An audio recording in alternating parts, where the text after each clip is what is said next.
नमस्कार, मैं हूं बालकृष्ण थरेजा। आप देख रहे हैं डेली लाइव। आइए शुरुआत करते हैं आज के मुख्य समाचारों की। भाजपा के राष्ट्रीय महामंत्री कैलाश विजयवर्गीय पहुंचे हनुमानगढ़। पार्टी कार्यालय में आयोजित उत्कृष्ट किसान संवाद कार्यक्रम में की शिरकत। मतदाता सूचियों को अपडेट करने के चल रहे कार्य का जायजा लेने संभागायुक्त नीरज के पवन पहुंचे हनुमानगढ़। स्वर्णकार कला बोर्ड का गठन करने की मांग को लेकर युवा स्वर्णकार संस्था सदस्य ने मुख्यमंत्री के नाम का ज्ञापन सौंपा जिला कलेक्टर को। भारतीय किसान संघ की बैठक में 19 दिसंबर को प्रस्तावित किसान गर्जना रैली की तैयारियों को लेकर की गई चर्चा। विभिन्न समस्याओं के समाधान की मांग को लेकर एसएफआई ने किया प्राचार्य का घेराव। और अब समाचार विस्तार से। भाजपा के राष्ट्रीय महामंत्री एक दिवसीय दौरे पर आज हनुमानगढ़ पहुंचे। यहाँ उन्होंने उत्कृष्ट किसान संवाद कार्यक्रम में हिस्सा लिया। भारतीय जनता पार्टी के राष्ट्रीय महामंत्री कैलाश विजयवर्गीय एक दिवसीय दौरे पर शुक्रवार को हनुमानगढ़ पहुंचे। उन्होंने जिला मुख्यालय पर स्थित भाजपा जिला कार्यालय में आयोजित उत्कृष्ट किसान संवाद में शिरकत की। इससे पूर्व भाजपा कार्यकर्ताओं की ओर से निकाली गई मोटरसाइकिल रैली के साथ राष्ट्रीय महामंत्री कैलाश विजयवर्गीय पार्टी कार्यालय पहुंचे और उत्कृष्ट किसान संवाद में हिस्सा लेकर किसानों से संवाद किया। संवाद कार्यक्रम में भाजपा के प्रदेश महामंत्री भजनलाल शर्मा, हनुमानगढ़ प्रभारी भगवान सिंह, श्रीगंगानगर सांसद निहाल चंद, पूर्व मंत्री डॉक्टर राम प्रताप, भाजपा जिलाध्यक्ष बलबीर बिश्नोई, पीलीबंगा विधायक धर्मेंद्र मोची, संग्रिया विधायक गुरदीप सिंह शापिनी, पूर्व विधायक द्रौपदी मेघवाल सहित पार्टी के अन्य पदाधिकारी, कार्यकर्ता व किसान मौजूद रहे। उत्कृष्ट किसान संवाद कार्यक्रम को संबोधित करते हुए कैलाश विजयवर्गीय ने कहा कि किसानों के साथ सबसे बड़ा धोखा प्रदेश की वर्तमान कांग्रेस सरकार ने किया। यह हमेशा से ही कांग्रेस की नीति और नीयत रही है कि वह कहते कुछ और है और करते कुछ और है, लेकिन वर्तमान केंद्र सरकार की नीयत साफ है, वह जो कहती है वही करती है। प्रधानमंत्री नरेंद्र मोदी ने भी कहा था कि यह देश तभी प्रगति करेगा जब इस देश का किसान प्रगति करेगा। गाँव के गरीब की गरीबी दूर होने पर ही यह देश विकसित हो सकेगा। देश की 50% जनता महिलाओं का सशक्तिकरण होने, दलित, शोषित, पीड़ित व पिछड़े वर्ग को लेकर अधिकार मिलने पर ही देश प्रगति करेगा। उन्होंने कहा कि प्रधानमंत्री मोदी ने देश के हर क्षेत्र के लिए काम किया। 2014 में सरकार किसानों का उत्पादन नहीं खरीदती थी, लेकिन प्रधानमंत्री नरेंद्र मोदी की सरकार जो कहती है वह करती है। पीएम मोदी ने कहा था कि वे देश के किसानों की आमदनी दुगनी करेंगे। आज न्यूनतम समर्थन मूल्य पर किसानों की फसल खरीदी जा रही है, समय पर खाद मिल रही है, किसान सम्मान निधि के रूप में खाते में सीधा पैसा जमा हो रहा है, जनधन खाता धारक महिलाओं के खाते में पैसे जमा करवाए जा रहे हैं, सेना का मनोबल 10 गुना बढ़ गया है, वह विश्व की किसी भी ताकतवर सेना को हरा सकती है। उन्होंने कहा कि इस क्षेत्र के किसानों के चेहरों पर जो रौनक देखने को मिली वह किसी अन्य क्षेत्र के किसानों के चेहरों पर देखने को नहीं मिली। इसका कारण यहाँ के किसान का मेहनत कश होना है। मेहनत कश तो सभी क्षेत्र का किसान होता है, लेकिन समय पर पानी, खाद और समय पर उनके उत्पादन की ठीक कीमत मिल जाए तो उनके चेहरों की रौनक बढ़ जाती है। विजयवर्गीय ने कहा कि क्षेत्र का किसान जागरूक है। सौभाग्यशाली है कि यहाँ के जनप्रतिनिधि और भाजपा के नेता भी जागरूक हैं, लेकिन दुर्भाग्य इस बात का जरूर है कि प्रदेश में जो सरकार है उसने जो वायदे किए उसमें से एक भी पूरा नहीं किया। आपने अपना राजनीतिक कैरियर इंदौर से शुरू किया। इंदौर महापौर के रूप में कार्य किया। 6 बार आप विधायक रहे मध्य प्रदेश की विधानसभा में, लगातार 6 बार अजय विधायक रहे, कभी इन्होंने कोई चुनाव नहीं हारा। 2014 में इनके नेतृत्व में हरियाणा में चुनाव लड़ा, जहां भारतीय जनता पार्टी को अपार सफलता मिली, पार्टी विजय हुई। और 2015 में सबसे जो कठिन काम पश्चिम बंगाल में पार्टी को किस तरह स्थापित किया जाए, वहां के लोगों को, पश्चिम बंगाल के लोगों को किस तरह उस जंगल राज से मुक्त किया जाए, तो वह यह काम भी इन्होंने, भाई साहब ने बखूबी निभाया। और आज हमारे मध्य पधारे हैं तो मैं पुनः इनका स्वागत एवं अभिनंदन करता हूं। और भाई साहब, हमारे जिले के लिए बड़ा ही हर्ष का विषय है कि इस एक वर्ष में 2022 में हमें राष्ट्रीय नेतृत्व और प्रदेश नेतृत्व का प्रवास मिला। मैं कल से यहाँ पर हूँ, सारे देश में घूमता हूँ, पर इस जिले के अंदर जो मुझे रौनक देखने को मिली वो विशेषकर किसानों के चेहरे पर, दावे से कहता हूँ देश में किसी क्षेत्र के किसान के चेहरे पर ऐसी रौनक और ऐसी ताजगी नहीं है जो इस क्षेत्र के किसान। उसका कारण कि यहाँ के लोग मेहनत कश है, और मेहनत कश तो सभी दूर का किसान होता है, और समय पर पानी, समय पर खाद और समय पर उनके उत्पादन का उनको ठीक कीमत मिल जाए तो उनके चेहरे की हंसी बढ़ जाती है, उनके चेहरे की रौनक बढ़ जाती है। और ये मैंने गंगानगर जिले में देखा है कि यहाँ पर किसान भी जागरूक है, जनप्रतिनिधि भी जागरूक। जनप्रतिनिधि भी मजाल है कि किसान को कोई नुकसान हो जाए, उसके लिए हमेशा संघर्ष करते रहते। हमारे सांसद जी ने तो केंद्र सरकार के खिलाफ ही कई बार बोल दिया कि भाई यहाँ पर नदी के अंदर ऑक्सीजन कम है, जरा इंडस्ट्री वालों को टाइट करो, उनका गंदा पानी नदी में आ रहा है, नहरों में आ रहा है। ये सच्चे जनप्रतिनिधि की पहचान है और आप सौभाग्यशाली हैं कि ऐसे जनप्रतिनिधि और इसे भारतीय जनता पार्टी के नेता आपके पास। कि यहाँ पर अभी जो सरकार है, उस सरकार ने जो वादे किए, मुझे तो एक भी वादा कहीं पर पूरा होता दिखाई नहीं दिया। आप किसान भाई, आप लोगों से कहा था कि सारा कर्जा माफ कर देंगे, एक आध किसान का कर्जा माफ हुआ कि नहीं हुआ? नहीं हुआ, किसी का भी नहीं हुआ। हमारे यहाँ क्या कमलनाथ जी ने चतुराई कर दी थी, उन्होंने क्या करा कि सबसे ये दिया कर्जा माफ करेंगे, हर जिले के 5-5, 10-10 किसानों का एक थोड़ा सा कर्जा माफ कर दिया, 1-1 लाख रुपया 2-2 लाख रुपया, और कहते मैंने कर्जा माफ की शुरुआत कर दी है, 5 साल बाद करूंगा। यहाँ पर तो मैं देख रहा हूँ कि किसानों को बोला कर्जा माफ, बेरोजगार नौजवानों को बोला रोजगार भत्ता। क्या नौजवान भी किसी को भत्ता मिला क्या? मिला किसी को? तो कैसी सरकार है समझ में नहीं आता। किसानों के साथ सबसे बड़ा धोखा किया वर्तमान प्रदेश की सरकार ने, और ये कांग्रेस की नियत और नीति रही हमेशा। कहते कुछ है और करते कुछ है। मुझे कहते हुए गर्व है, इस देश के प्रधानमंत्री नरेंद्र मोदी जब एनडीए के उम्मीदवार थे, देश की जनता ने उनको प्रधानमंत्री के रूप में चुना। आपको याद होगा, एनडीए ने जब उनको अपना नेता चुना, नेता चुनने के बाद वो जब संसद के अंदर जा रहे थे तो सबसे पहले उन्होंने संसद की सीढ़ी को मत्था टेका। याद है कि नहीं आपको? याद है ना? सबसे पहले उसके अपना सिर संसद की सीढ़ी पर रखा और ये कहा कि ये देश की दुनिया का सबसे बड़ा प्रजातांत्रिक देश है, उसका सबसे बड़ा मंदिर है और उस मंदिर पर मैं अपना सिर टिकाया। और वहीं पर उन्होंने भाषण दिया कि ये देश जब भी प्रगति कर सकता है जब यहाँ के किसान प्रगति करेंगे। यह देश जब भी विकसित देश बनेगा जब गांव का गरीब की गरीबी दूर हो। देखिए, हमारे यहाँ तो मोदी जी का चेहरा है।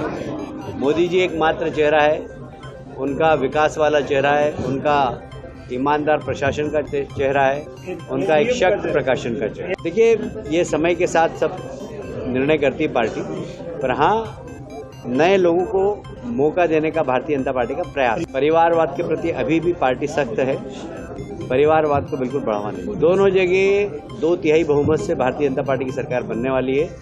वहाँ पर एंटी इनकम्बेंसी नहीं है। प्रो 8 महामंत्री हैं। 8 महामंत्रियों को 3 माह के अंदर 2 या 3 राज्यों में जाना होता है और हम 3-3 दिन वहाँ रहते हैं। संगठन किस प्रकार चल रहा है, संगठन किस प्रकार चलना चाहिए, कुछ अच्छा नया काम करते हैं कार्यकर्ता तो उनसे सीखते भी हैं और कुछ कमी हो तो उन्हें समझाते भी हैं। कुल मिलाकर मुझे कहते हुए बहुत गर्व है कि भारतीय जनता पार्टी एकमात्र ऐसा दल है जो कैडर बेस्ड पार्टी, जो एक विचारधारा के आधार पर काम करने वाला संगठन है। हम अपनी विचारधारा संगठन के माध्यम से जनता तक पहुंचाने का हमारा उद्देश्य है और इसीलिए पोलिंग बूथ से लेकर और केंद्र का जो हमारा संगठन है उसके बीच में एक तारतम्य हो, इसका उद्देश्य है। अन्ना प्रमुख बनेगा, उसके साथ 4-5 कार्यकर्ता और होंगे। उन्होंने सच बोला है। मंत्री रहते हुए जब वो जनता के बीच में जाते हैं जो फीडबैक मिलता है उससे अंदाज लग जाता है। जैसे मुझे फीडबैक है, मैं दावे से कह रहा हूँ कि गंगानगर हनुमानगढ़ की 11 की 11 सीटें भाजपा जीतेगी, क्योंकि यहाँ जनता में उत्साह है। मतलब मैं कल सुबह 7 बजे से अभी तक जितने भी कार्यक्रम मैंने अटेंड किए सब जबरदस्त भीड़ वाले, अपेक्षा से ज़्यादा कार्यकर्ता है, अपेक्षा से ज़्यादा वर्ग है। तो जो भारतीय जनता पार्टी के प्रति आकर्षण है वो साफ दिखाई देता है और राज्य सरकार के प्रति जो गुस्सा है वो भी साफ दिखाई देता है। देखिए, चुनाव की तैयारी हमारी, पहला चुनाव खत्म होता है और दूसरे दिन से हम दूसरे चुनाव की तैयारी चालू कर देते हैं, क्योंकि हमारा जो घोषणा पत्र होता है उसको हमें पूरा करना हमेशा। अब वो कांग्रेस को तो जोड़ ले पहले हैं, उनकी पदयात्रा के बाद कितने नेता छोड़ के चले गए। मतदाता सूचियों को अपडेट करने के चल रहे कार्य का जायजा लेने बीकानेर संभागायुक्त डॉक्टर नीरज के पवन शुक्रवार को हनुमानगढ़ पहुंचे।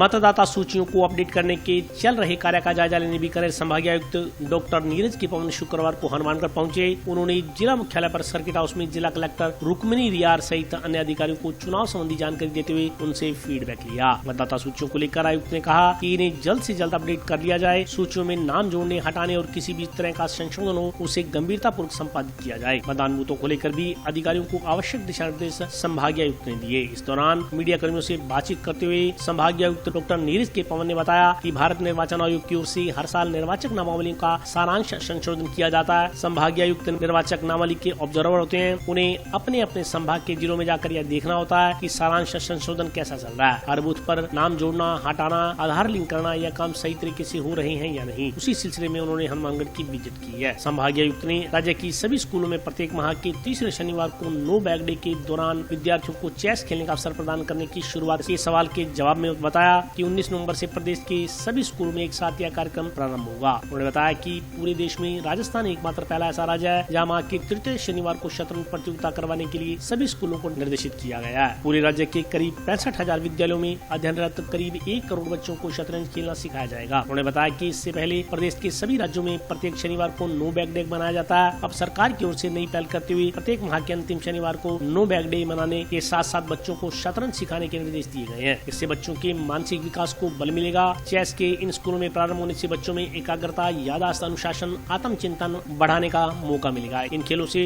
स्कूल से चैंपियन निकलेंगे और दुनिया में राजस्थान का नाम रोशन करेंगे। शतरंज से जिंदगी को समझने में भी मदद मिलेगी। देखिए, भारत निर्वाचन आयोग की ओर से हर साल समरी रिवीजन किया जाता है इलेक्टोरल रोल का।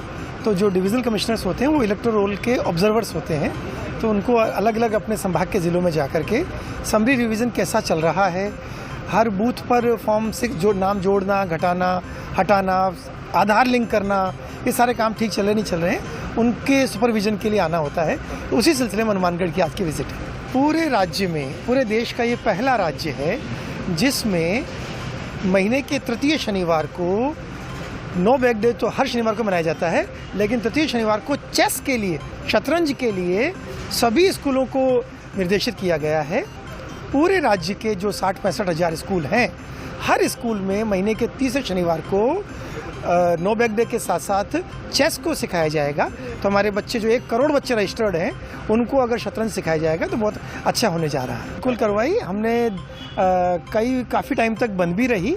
अभी हमें सूचना मिली है कि वापस से ओवरलोडिंग की बात कर रहे हैं आप, तो कुछ जगह पर वापस ओवरलोडिंग की सूचना मिली है, इसको वापस से टाइट करवाएंगे। स्वर्णकार कला बोर्ड का गठन करने की मांग को लेकर युवा स्वर्णकार संस्था सदस्यों ने शुक्रवार को मुख्यमंत्री के नाम जिला कलेक्टर को ज्ञापन सौंपा। स्वर्णकार कला बोर्ड का गठन करने की मांग को लेकर युवा स्वर्णकार संस्था सदस्यों ने शुक्रवार को मुख्यमंत्री के नाम जिला कलेक्टर को ज्ञापन सौंपा। संस्था सदस्यों ने कहा कि राजस्थान की स्वर्ण कला भारत ही नहीं पूरी दुनिया में बेजोड़ है। हाथ कामगारों की श्रेणी में मेहनतकश मजदूरों का एक बड़ा वर्ग है, मगर राजस्थान के स्वर्णकारों को राजनीतिक प्रतिनिधित्व में उपयुक्त स्थान राजस्थान की सरकार ने अतीत में नहीं दिया। अन्य पिछड़ा वर्ग के एक बहुत बड़े व कमजोर धड़े को वर्तमान मुख्यमंत्री से उम्मीद है कि उनके प्रयासों से उक्त कामगारों को समुचित राजनीतिक प्रतिनिधित्व मिल सकता है। इसमें अत्यंत विश्वास का कारण विधानसभा चुनाव में कांग्रेस पार्टी के घोषणा पत्र में शामिल करना है। यह घोषणा पत्र का बिंदु मुख्यमंत्री और कांग्रेस पार्टी का आम कामगार मजदूर के जनजीवन से जुड़ाव को दर्शाता है। उन्होंने कहा कि हाल ही में राजस्थान सरकार की ओर से माटी कला बोर्ड, केश कला बोर्ड तथा विभिन्न कामगारों की भलाई के लिए अनेक बोर्डों का गठन किया गया है। इसलिए स्वर्णकार कामगारों की भी सरकार से उम्मीद है कि राजस्थान में स्वर्णकार कला बोर्ड का गठन किया जाए ताकि उन्हें सम्मान से जीने का अधिकार मिले तथा वर्तमान प्रतिस्पर्धा के दौर में समाज की मुख्य धारा में शामिल होने का मौका प्राप्त हो। इस मौके पर पिंटू सोनी, शिवम सोनी, प्रिंस सोनी, तरुण सोनी, आरजू सोनी सहित संस्था के कई सदस्य मौजूद रहे। आज युवा स्वर्णकार संस्था हनुमानगढ़ की तरफ से मुख्यमंत्री महोदय के नाम कलेक्टर साहब को ज्ञापन सौंपा गया है, जिसके अंदर हमने स्वर्ण कला बोर्ड का गठन करने की मांग उठाई है। आज स्वर्णकार का जो काम है वो पूरे भारत में नहीं बल्कि विदेशों में भी इनकी कारीगरी के उदाहरण दिए जाते हैं, लेकिन लगभग हर जो भी हैं समाज उनके बोर्ड का गठन हो गया, लेकिन स्वर्णकारों का कोई भी बोर्ड का गठन नहीं हुआ है। आए दिन लूटपाट जैसी घटनाएं भी बढ़ रही हैं तो इस हेतु में हमने कहा है कि जितने भी दुकानदार हैं उन्हें आराम से लाइसेंस दिए जाएं और स्वर्णकारों को उनके कार्य के लिए ऋण उपलब्ध करवाया जाए। आज इन सभी मांगों को लेकर हमने ज्ञापन सौंपा है और हम आशा करते हैं कि हमारी इस मांग का पूरा किया जाए। युवाओं को टाउन की नई आबादी स्थित गुरुद्वारा गुरु दरबार में दस्तारबंदी सिखाई जा रही है। दस्तारबंदी का यह कैंप 10 दिन तक चलेगा। क्षेत्र के सभी गुरुद्वारा साहिब की प्रबंध कमेटी की ओर से युवाओं को दस्तारबंदी सिखाने की पहल की गई है। युवाओं को टाउन की नई आबादी स्थित गुरुद्वारा गुरु दरबार में सुबह 6 बजे से सुबह 8 बजे तक जोगिंदर सिंह की ओर से दस्तारबंदी सिखाई जा रही है। दस्तारबंदी का यह कैंप 10 दिन तक लगातार चलेगा। यह पहल गुरुद्वारा प्रबंध कमेटी गुरु नानक सर प्रेम नगर के प्रधान बलकरण सिंह, गुरुद्वारा श्री कलगीधर इंदिरा कॉलोनी के प्रधान जसवीर सिंह, गुरुद्वारा गुरु दरबार गली नंबर 5 नई आबादी के प्रधान सुखविंदर कौर, गुरुद्वारा गुरु नानक देव सिगलीकर मोहल्ला के प्रधान व धर्म प्रचारक कमेटी के सभापति राजेंद्र सिंह, प्रधान सरजीत सिंह, प्रधान जसवीर सिंह, कोषाध्यक्ष जगदीश सिंह की ओर से मिलकर किया गया। इस मौके पर गुरुद्वारा प्रबंधक कमेटी सेवादारों ने बताया कि सिख समाज की शान पगड़ी बांधना आज का युवा भूल चुका है। उसी सिख मर्यादा का पालन करवाने के लिए दस्तारबंदी कैंप अलग अलग गुरुद्वारा साहिब में लगाए जाएंगे। पहला कैंप टाउन की नई आबादी के गुरुद्वारा साहिब में लगाया गया है। इस कैंप में हर प्रकार की दस्तारबंदी सिखाई जा रही है। जो व्यक्ति पगड़ी लेकर नहीं आ सकता उसके लिए भी गुरुद्वारा प्रबंधक कमेटी की ओर से प्रबंध किया जाएगा। सारी साध संगत जी ਨੂੰ ਬੇਨਤੀ ਕਰਦੇ ਹਾਂ ਜੀ, ਨਈ ਆਬਾਦੀ ਗੁਰਦੁਆਰਾ ਸਾਹਿਬ ਗੁਰਦੁਆਰਾ ਗੁਰੂ ਨਾਨਕ ਦਰਬਾਰ ਦੇ ਵਿੱਚ ਦਸਤਾਰਬੰਦੀ ਦੀ ਸਿਖਲਾਈ ਦਾ ਉਪਰਾਲਾ ਕੀਤਾ ਗਿਆ ਹੈ। ਇਹ ਅਸੀਂ ਤਾਂ ਕੀਤਾ ਹੈ ਤਾਂ ਕਿ ਸਾਡੀ ਜਿਹੜੀ ਨੌਜਵਾਨ ਪੀੜ੍ਹੀ ਹੈ ਜਾਂ ਛੋਟੇ ਬੱਚੇ ਹੈ ਜਿਨ੍ਹਾਂ ਨੂੰ ਅਸੀਂ ਦਸਤਾਰ ਨਾਲ ਜੋੜ ਸਕੀਏ ਤੇ ਉਹਨਾਂ ਨੂੰ ਬਹੁਤ ਹੀ ਸੋਹਣੀਆਂ ਦਸਤਾਰਾਂ ਸਜਾ ਕੇ ਉਹਨਾਂ ਦੀ ਪਛਾਣ ਨੂੰ ਹੋਰ ਦੁਨਾ ਕਰ ਸਕੀਏ। ਜੋ ਅੱਜ ਆਪਣੇ ਸਿੱਖ ਕੌਮ ਦੇ ਜਵਾਕ ਹੈ ਜਿਹੜੇ ਉਹ ਦਸਤਾਰ ਤੋਂ ਦੂਰ ਜਾ ਰਹੇ ਹੈ, ਉਹਨਾਂ ਨੂੰ ਦੁਬਾਰਾ ਦਸਤਾਰ ਦੇ ਨਾਲ ਜੋੜਨ ਵਾਸਤੇ ਉਪਰਾਲਾ ਕੀਤਾ ਗਿਆ ਹੈ। ਇਹਦਾ ਜਿਹੜਾ ਸਮਾਂ ਹੈ ਉਹ ਸਵੇਰੇ 6 ਵਜੇ ਤੋਂ 8:30 ਵਜੇ ਤੱਕ ਹੈ। ਅਗਰ ਕੋਈ 6 ਵਜੇ ਨਹੀਂ ਆ ਸਕਦਾ ਤਾਂ ਉਹ 7 ਵਜੇ ਵੀ ਆ ਜਾਏ, ਪਰ 1 ਘੰਟਾ ਸਾਡੇ ਕੋਲ ਜ਼ਰੂਰ ਲਾਵੇ। ਆਪਣੀ ਇੱਕ ਪੱਗ ਤੇ ਸਿਰਫ ਇੱਕ ਤੁਸੀਂ ਪੱਗ ਲੈ ਕੇ ਆਉਣੀ ਹੈ। ਅਸੀਂ ਤੁਹਾਨੂੰ ਪੱਗ ਬੰਨ੍ਹਣੀ ਸਿਖਾਵਾਂਗੇ। ਇਹ ਸਿਰਫ 10 ਦਿਨ ਦੀ ਕਲਾਸ ਹੈ ਜਿਹਦੇ ਵਿੱਚ ਅਸੀਂ ਤੁਹਾਨੂੰ ਬਹੁਤ ਸੋਹਣੀਆਂ ਪੱਗਾਂ ਸਿਖਾਵਾਂਗੇ। ਤੁਸੀਂ ਸੋਹਣੇ ਰੰਗਾਂ ਦੀਆਂ ਲੈ ਕੇ ਆਓ। ਅਸੀਂ ਸੋਹਣੀਆਂ ਤੁਹਾਡੇ ਸਿਰ ਤੇ ਸਜਵਾ ਕੇ ਭੇਜਾਂਗੇ। ਜੋ ਸਾਡੀ ਪਛਾਣ ਹੈ ਅਸੀਂ ਉਹਨੂੰ ਬਹੁਤ ਸੋਹਣਾ करना है। और अभी वक्त ब्रेक का हाजिर होता हूँ छोटे से ब्रेक के बाद।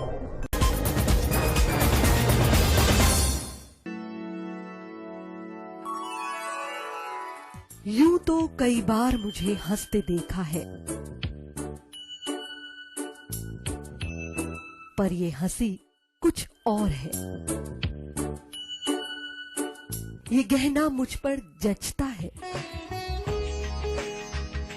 पर ये महज एक गहना नहीं,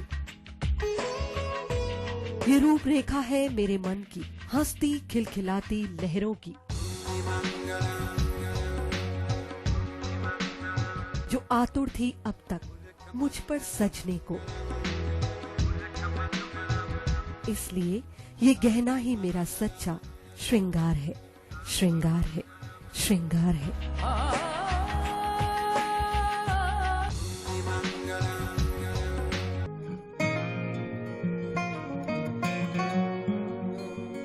बेटा सतीश, देख बेटा, बिजली का बिल आया है। कोई छूट भी मिली है क्या?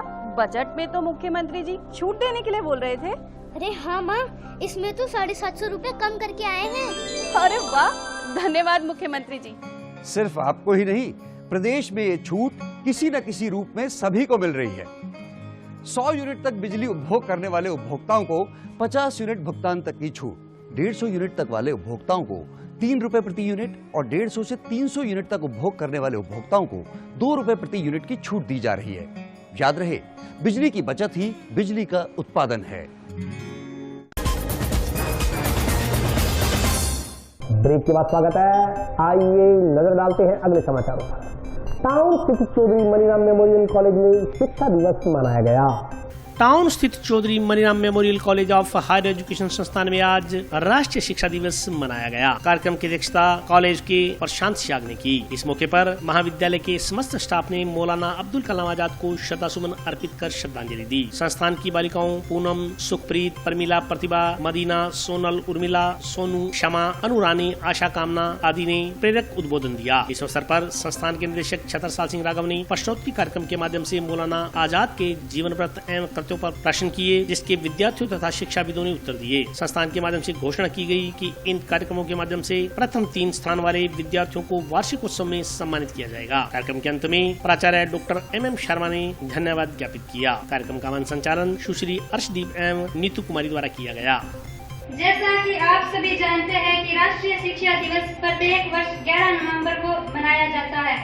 यह दिवस भारत के महान स्वतंत्रता सेनानी, प्रसिद्ध शिक्षाविद एवं स्वतंत्र भारत के प्रथम शिक्षा मंत्री और भारत रत्न से सम्मानित मौलाना अबुल कलाम आजाद की स्मृति में मनाया जाता है। भारत में शिक्षा के विकास में महत्वपूर्ण भूमिका निभाने वाले मौलाना अबुल कलाम आज ही के दिन 11 नवंबर सन 1888 ईस्वी को पैदा हुए थे।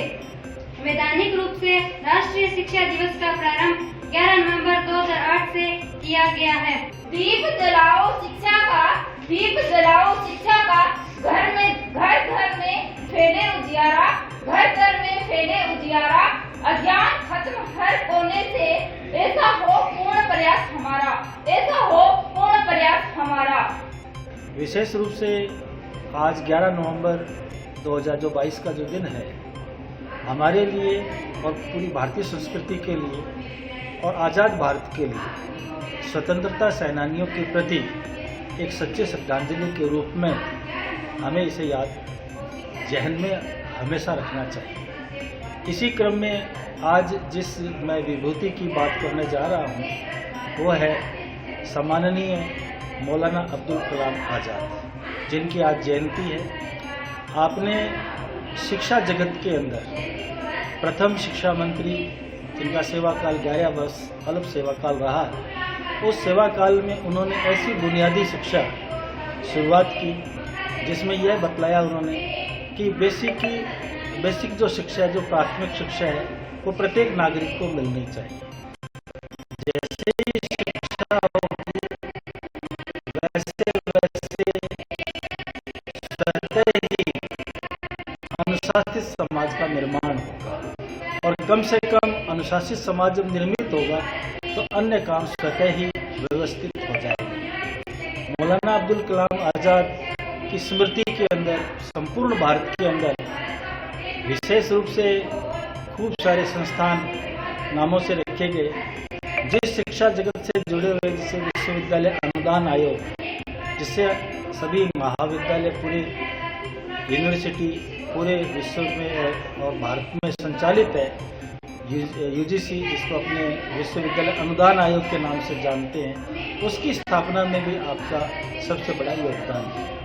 भारतीय किसान संघ की बैठक शुक्रवार को जंक्शन में आयोजित हुई। बैठक में 19 दिसंबर को प्रस्तावित किसान गर्जना रैली की तैयारियों को लेकर चर्चा की गई।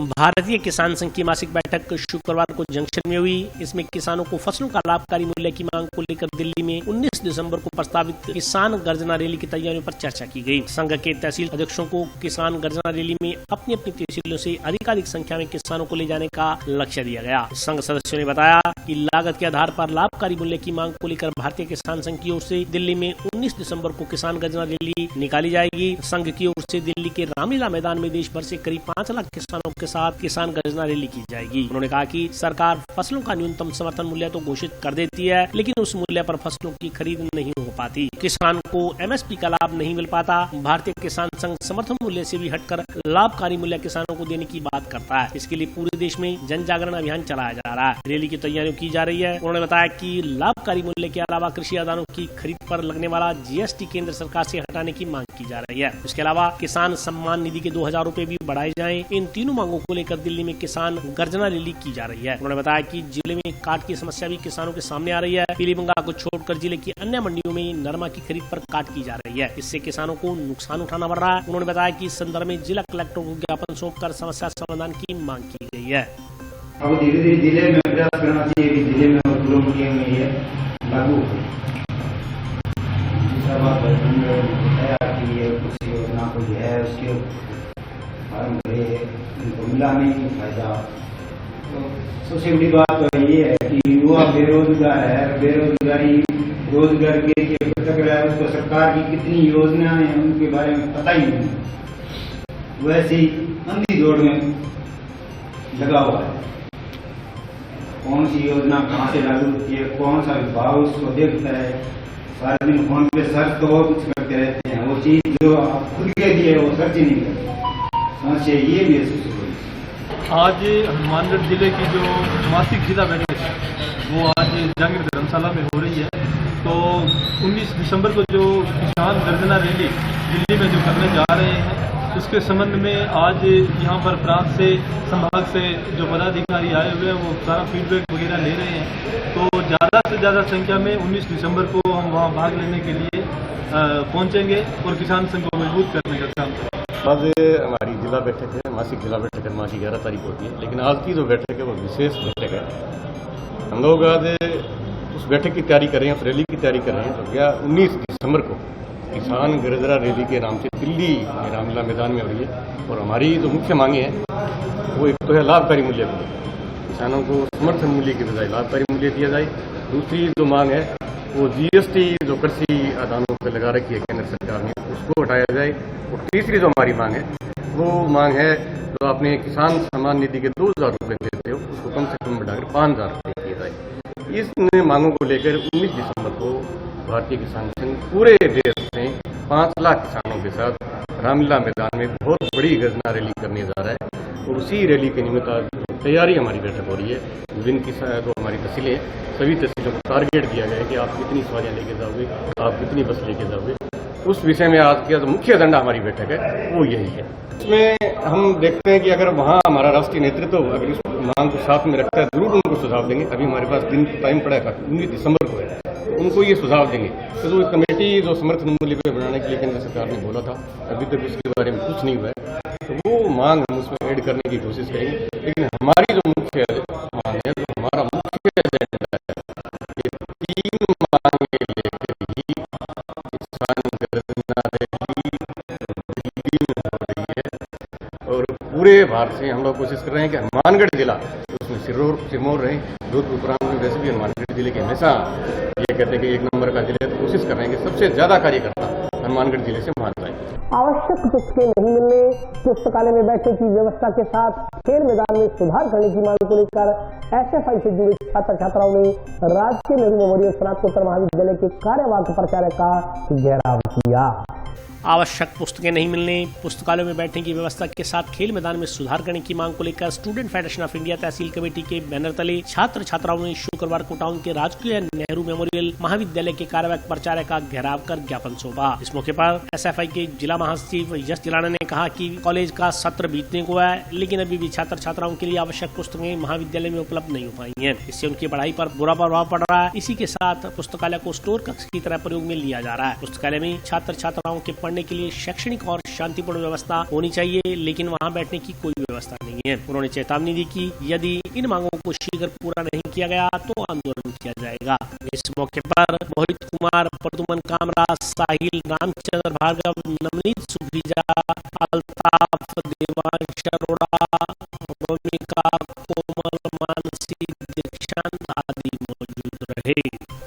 आज राजकीय नेहरू मेमोरियल महाविद्यालय में जो छात्र छात्राओं के पुस्तकालय में बैठने और पुस्तकालय में पुस्तकें नहीं मिलने की समस्या आ रही है, जिसको लेकर लगातार एसएफआई संघर्षरत थी और पहले धरना भी लगाया था, जिसमें ये सहमति हुई थी जो कमेटी के साथ कि पुस्तकालय खरीदने का काम जो पुस्तकालय में है, पुस्तकें खरीदने का काम शुरू कर दिया गया है। प्रक्रिया शुरू हो गई है, लेकिन उस बात को आज 1 महीना हो गया है। ये कॉलेज के प्रशासन कमेटी द्वारा ढील बरती जा रही है, जबकि विद्यार्थियों का सेशन पूरा होता जा रहा है, विद्यार्थी को बुक्स अभी नहीं मिली है। और इसके साथ साथ जो खेल ग्राउंडों की व्यवस्था है वो बराबर होती जा रही है। यहाँ ग्राउंड की कोई व्यवस्था नहीं है। टूर्नामेंट हुए बहुत विद्यार्थियों के, लेकिन खेलने की और ग्राउंड की कोई व्यवस्था नहीं है। इसके लिए आज एसएफआई ने ज्ञापन दिया है छात्र संघ को साथ लेकर, और अगर हमारी बातें नहीं मानेगी तो 2-4 दिनों में, अगले आने वाले दिनों में हम उग्र आंदोलन करेंगे। कल आयोजित होने वाली राष्ट्रीय लोक अदालत के संदर्भ में जागरूकता उत्पन्न करने के विषय को लेकर गांव सूर्यवाला में जागरूकता बैठक का आयोजन किया गया।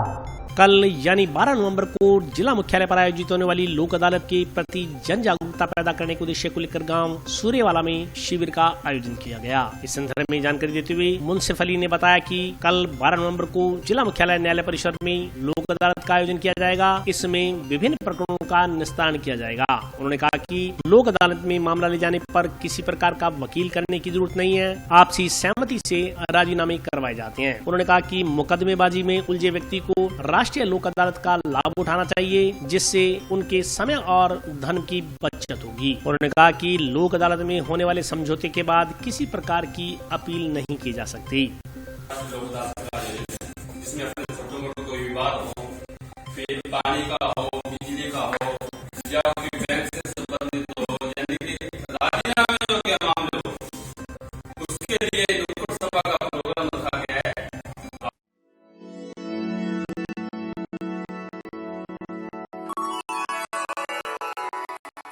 यूं तो कई बार मुझे हंसते देखा है, पर ये हंसी कुछ और है। ये गहना मुझ पर जचता है, पर ये महज एक गहना नहीं, ये रूपरेखा है मेरे मन की, हंसती खिलखिलाती लहरों की,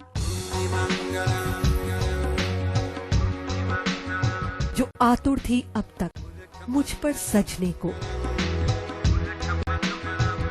इसलिए ये गहना ही मेरा सच्चा श्रृंगार है, श्रृंगार है, श्रृंगार है।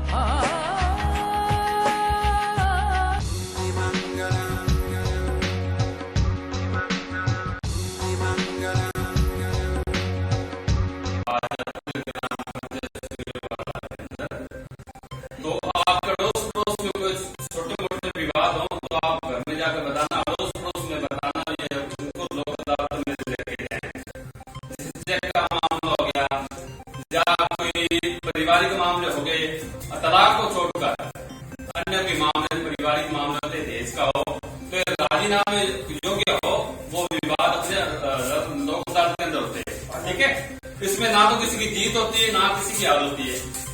अगर वहां अपना लोक अदालत के अंदर ये मामला निपट जाता है, उसकी अपील भी कहीं नहीं होती। बाकी मामलों के अंदर जैसे अपना वहाँ केस सट जाता है तो भी सट गया तो अपने मांगड़ा अपील कर सकते हैं। आज 12 तारीख को जो राष्ट्रीय लोक अदालत है, उसके अवसर पर ग्राम पंचायत सूर्यवाला के अंदर एक तो विधि डॉक्टर सीवर है, दूसरा नुक्कड़ सभा का प्रोग्राम किया गया है, जिसमें अधिक से अधिक लोगों को जागरूक किया है, यानी कि राष्ट्रीय लोक अदालत में आने के लिए। इसमें फायदा है, एक तो धन की बचत है, दूसरे समय की बहुत अधिक बचत होती है। इसमें वकील करने की जरूरत नहीं है, ना ही इसमें कोई कोर्ट फीस लगती है, और इसमें अगर जो समझौता होगा या किसी केस का निपटारा होगा उसकी अपील नहीं होती है। और आज के लिए बस इतना ही। कल फिर हाजिर होता हूँ नए समाचारों के साथ, तब तक के लिए नमस्कार।